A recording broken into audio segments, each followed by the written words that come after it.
Menteri Pertanian Amran naik motor terjang macetnya Jakarta demi hadiri rapat di Istana. Jalanan Jakarta yang terkenal macet ternyata tidak mampu menghalangi Menteri Pertanian Amran Sulaiman untuk menghadiri rapat penting di Istana Negara Senin tanggal 5 Agustus tahun 2024. Menteri Amran mengambil keputusan tidak biasa dengan menaiki sepeda motor untuk memastikan dirinya tiba tepat waktu di lokasi rapat. Peristiwa ini terjadi pada pagi hari saat lalu lintas Jakarta berada dalam kondisi puncak kemacetan. Menteri Amran, yang sudah terkenal dengan komitmennya terhadap pekerjaan dan kedisiplinannya, awalnya terjebak dalam kemacetan saat menggunakan mobil dinasnya.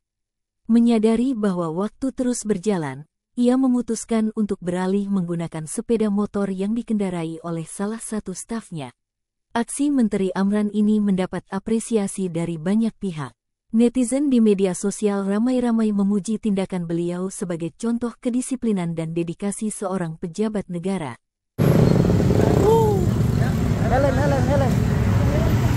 Pak, pinjam helmnya satu, Pak. Nanti diganti. Pinjam helmnya satu. Nanti diganti, Pak. Pakai helm. Tapi dan kiri, Pak. Aduh, mendadak tengah macet.